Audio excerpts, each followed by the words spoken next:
Hello everyone, and welcome back to our channel, Forever in Memory.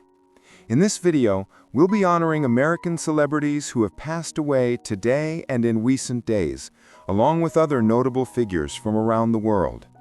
Before we begin, please show your support by giving this video a like. It really helps the channel. Thank you. And let's get started.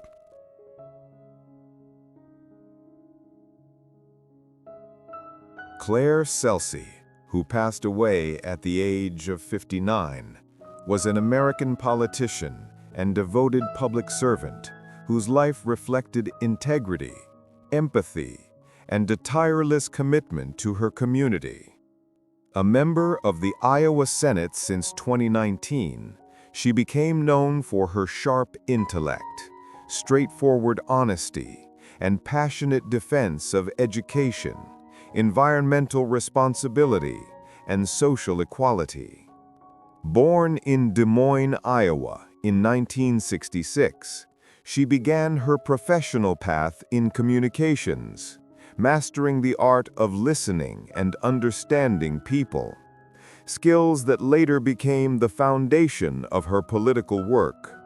Throughout her career, Claire believed deeply in the idea that public service was not about power, but about giving voice to those unheard. She championed local education, fought for access to quality health care, and stood firmly for transparency in government decisions. Her colleagues admired her for her courage to speak truthfully, even when it was difficult, and for her unwavering optimism in the face of political pressure. In every project and initiative, she carried the belief that progress begins with compassion and collaboration. Claire Celsey's legacy lives on through the countless people she inspired, teachers, activists, and young leaders who saw in her a reminder that one person's dedication can truly make a difference.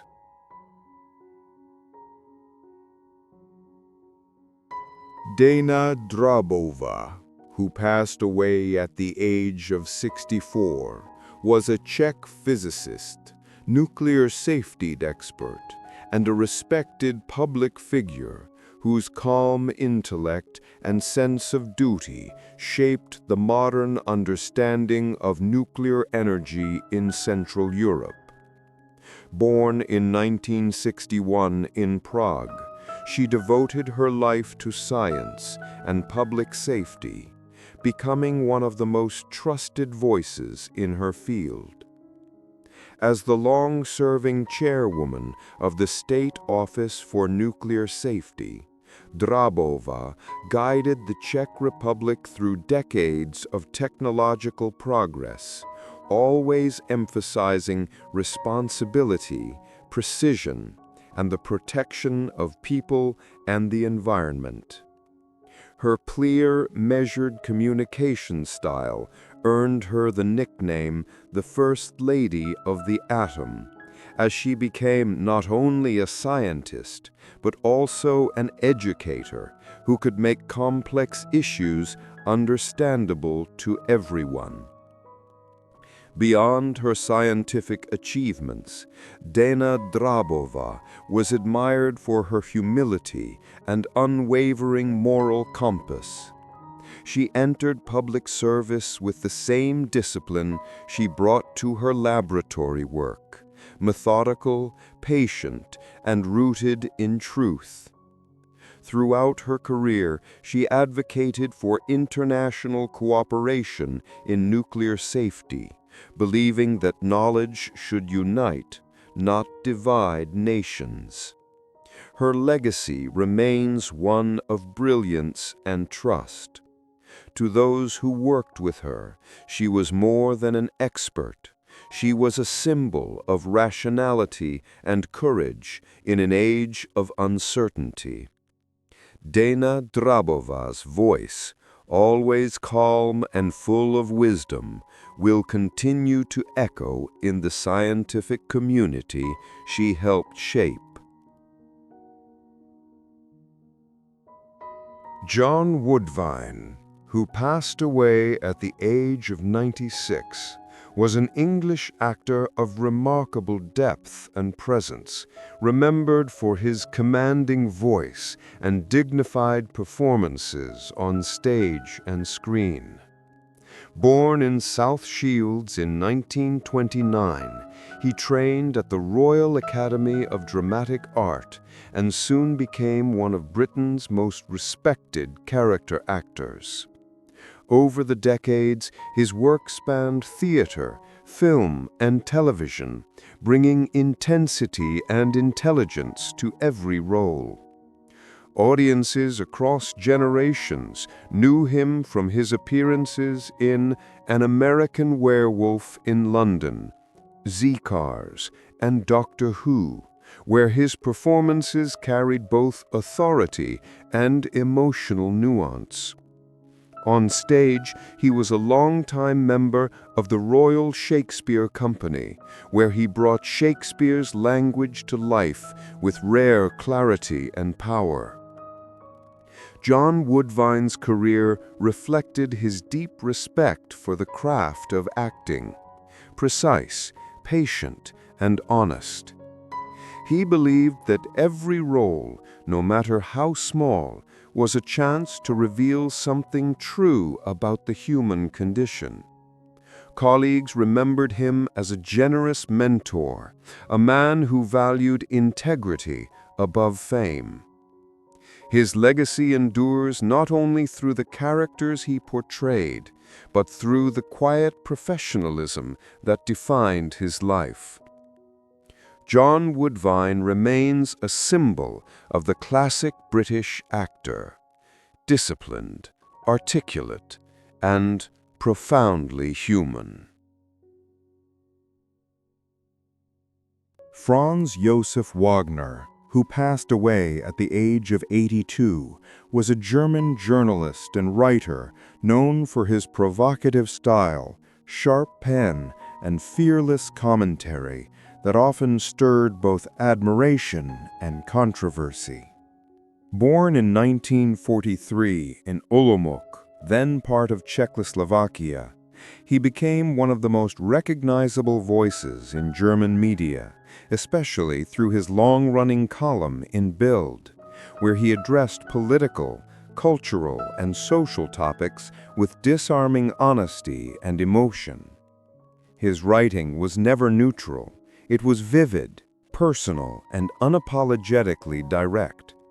Wagner mastered the art of speaking to ordinary people, blending humor, pathos, and outrage in a single paragraph. Whether he praised or criticized, his words always carried the warmth and contradictions of someone who loved life deeply and observed it without illusions. Before becoming a columnist, he worked as a reporter and editor for several major German publications, covering international events and interviewing some of the most influential figures of his time. Yet despite his professional success, he often described journalism as a form of confession, a way to express the restless thoughts of a man who felt everything too intensely. Franz Josef Wagner's career reflected a lifetime of curiosity, rebellion, and humanity. His legacy remains in the lines he wrote, bold, emotional, imperfect, and unmistakably his own. A voice that captured the rhythm of modern Germany and the fragile beauty of speaking one's mind. Muhammad Tahir Ayala, who passed away at the age of 74, was a Sudanese politician and economist who played a key role in his country's transitional period, serving as Prime Minister in 2019 during one of the most turbulent chapters in Sudan's modern history. Born in 1951 in the city of Dongola, he dedicated his life to public service, economic reform, and the dream of national stability. Educated in economics at the University of Khartoum and later abroad, Ayala was known for his pragmatic mind and his belief in development through infrastructure and industry. Before becoming prime minister, he served as governor of the Red Sea State and later of Gezira State, where he earned a reputation for effective governance and a hands-on approach to regional challenges. His brief tenure as prime minister came at a time of deep unrest as Sudan faced protests, political change, and the hope for democracy after decades of authoritarian rule. Through these challenges, Ayala sought to balance reform with order, often standing between the demands of the people and the complexities of the state. Mohamed Tahir Ayala's legacy is that of a leader who tried to bridge Sudan's past and its uncertain future. He will be remembered as a figure of discipline and resilience, a man who believed that progress required patience and that even in chaos, duty to one's nation must come first. Ahmed Taleb Ibrahimi, who passed away at the age of 93, was an Algerian politician, intellectual, and statesman whose long public career helped shape the nation's post-independence identity. Born in 1932 in Sétif, he grew up during the final years of French colonial rule and became part of the generation that dreamed of a free and self-determined Algeria. Trained as a physician before entering politics, Ibrahimi brought to public service the precision of a scientist and the conviction of a patriot. As Minister of Education from 1965 to 1970, he led major reforms that aimed to rebuild Algeria's school system, restoring Arabic language and culture to a central place in national life after decades of colonial suppression. His vision was to create an education rooted in heritage, yet open to progress, one that could prepare Algerian youth for the modern world without losing their identity. Later, as Minister of Foreign Affairs from 1982 to 1988, Ibrahimi became one of the country's most respected diplomatic figures. He represented Algeria with dignity and independence, promoting dialogue and peace across Africa and the Arab world. His speeches were known for their balance of intellect and moral conviction, reflecting a belief that diplomacy should serve not power, but justice and understanding among nations. Even after leaving government, Ahmed Taleb Ibrahimi remained a moral voice in Algerian public life. Through his writings and lectures, he continued to advocate for cultural renewal, unity, and moderation in times of division.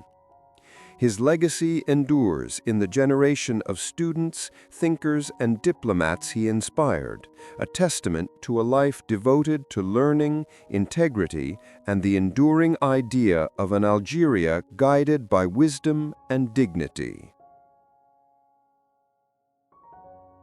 Ronnie Coleman was born on May 13, 1964, in Monroe, Louisiana, a small town surrounded by endless fields, humid air, and the quiet rhythm of Southern life. From his earliest years, there was a sense of calm determination in him, a stillness that would later turn into the storm of power the world came to admire. He grew up in a modest family, where values of hard work and faith were not just spoken but lived every single day. His mother, Jessie Benton, worked tirelessly to raise her children, and young Ronnie learned early that strength had many faces. Sometimes it was the strength to lift weights, and sometimes it was the strength to keep moving forward when life tested you. At school, he showed a natural gift for sports. Football became his first love, not for glory, but for the discipline it demanded. His teammates often said he was quiet but relentless, never backing down, always pushing harder. When he entered Grambling State University, he joined the football team and played as a middle linebacker, carrying with him that same intensity. There, he learned what it meant to lead, to endure, and to sacrifice. In 1986, he graduated with a degree in accounting, stepping into adulthood with no idea that his life was about to take a completely different turn. After finishing college, he moved to Texas in search of work and stability. Life wasn't easy. Despite his education, jobs were scarce, and Ronnie soon found himself working as a police officer in Arlington, Texas. It was an honest job, full of long nights and unpredictable days, but it was there, among his colleagues and daily patrols, that destiny quietly walked into his life. One day, a fellow officer noticed Ronnie's natural build and invited him to a local gym, Metroflex Gym, a place that would change everything. It wasn't fancy. The air smelled of iron, chalk, and sweat. But the moment he walked in, something inside him came alive. The sound of weights, the raw energy, the quiet war between body and will. It all spoke to him in a language he didn't yet fully understand. Under the guidance of Brian Dobson, the gym owner and trainer, Ronnie began to lift seriously. The weights were heavy, but his determination was heavier. He didn't complain, didn't make excuses. He just trained every day with the same discipline that once carried him through the football field and the long patrol shifts. People around him soon realized that this man had something extraordinary, not just physical strength, but an indomitable mind.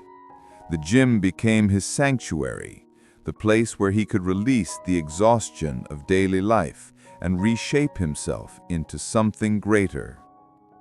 Ronnie's transformation was not sudden. It was forged through years of silent repetition, through the countless sets done after everyone else had gone home. He wasn't driven by fame or recognition, only by the pure love of challenge. In those early years, when he competed for the first time and didn't win, he didn't feel defeated. He saw every loss as a lesson, every ache as a sign that he was alive and evolving. Behind his calm smile was a fire that refused to fade. Those who trained with him often said he had a strange kind of joy in suffering. The harder it got, the more alive he seemed. He believed pain was not the enemy, but a teacher. That belief would become the foundation of everything he achieved. When he lifted weights, it wasn't just his body that moved, it was his spirit. He carried within him the soul of a worker, a fighter, a believer. By the time the world began to notice him, Ronnie Coleman had already lived 1,000 small battles inside that hot Texas gym. Every rep was a quiet promise to himself, to be better, to go further, to honor the gift of strength he had been given. He was still the same humble police officer, still serving his community by day and transforming his body by night. But beneath that uniform and that modest smile, a legend was forming, one that would soon redefine what human power could look like.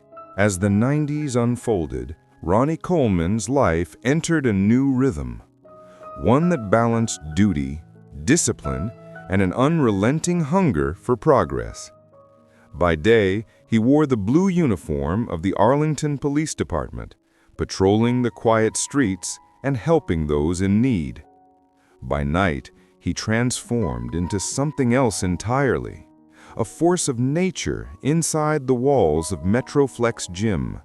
The weights clanged like thunder, the air thick with heat and iron dust, and Ronnie, drenched in sweat, trained with an intensity that bordered on spiritual. His coach, Brian Dobson, saw the transformation firsthand. Under his mentorship, Ronnie prepared for local competitions, though few could imagine that this quiet officer with a shy smile would one day dominate the bodybuilding world. He entered his first contest, the Mr. Texas Championship in 1990, and won both the heavyweight and overall titles.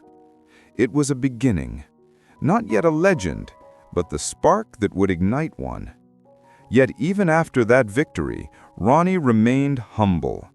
When others celebrated, he went back to work the next day, serving his community, patrolling the same neighborhoods. Fame had no hold on him. The iron did. In the years that followed, the bodybuilding world began to change, and so did Ronnie. He entered competitions but rarely placed high. Many would have quit after repeated disappointments, but quitting was not part of his vocabulary. For him, every loss was a step closer to mastery. He trained harder, studied his form, perfected every muscle. His life became a pattern of exhaustion and rebirth, police shifts, gym sessions, rest, and then back to the grind. It was during this time that he began to say the words that would later echo through generations. "Ain't nothing but a peanut," and "Yeah, buddy." Those phrases, said between breaths of pain and laughter, captured the essence of who he was. A man who found joy in the very struggle that broke others. In 1995, Ronnie's career began to shift. He started placing higher in major competitions, and by 1997, the bodybuilding community could no longer ignore him. His body had evolved into a perfect blend of mass, symmetry, and conditioning, a sculpture carved from sweat and willpower. But behind the glory, there was sacrifice. The training was brutal. His diet was strict to the point of obsession. Every day, he consumed mountains of food just to fuel his enormous frame, often eating the same meal 6 or 7 times a day. Sleep became a rare luxury. Pain became a familiar companion. Then came 1998, the year everything changed. Ronnie entered the Mr. Olympia competition, the highest stage in bodybuilding, facing giants like Flex Wheeler and Kevin Levrone, men who had long dominated the scene. No one expected the quiet policeman from Texas to win. But when he stepped on stage, the audience saw something different. Not just size, but perfection. Every muscle glistened under the lights, every movement carried authority. And when the results were announced, the world gasped. Ronnie Coleman, Mr. Olympia. It was a victory that redefined the sport. That moment didn't just crown him champion, it marked the birth of an era. Between 1998 and 2005, Ronnie Coleman would go on to win 8 consecutive Mr. Olympia titles, tying the record set by Lee Haney. Each year, he came back bigger, stronger, sharper, defying logic, defying the human body itself. His training videos became cult classics. The sound of his voice shouting "lightweight, baby," while lifting unimaginable weight became a symbol of dedication and insanity combined. Fans across the globe saw in him not just a bodybuilder, but a symbol of what it meant to give everything for a dream. Yet behind the glory was a man who still lived simply. He continued working as a police officer well into his championship years. His colleagues often joked that Mr. Olympia could arrest you with one hand and smile while doing it.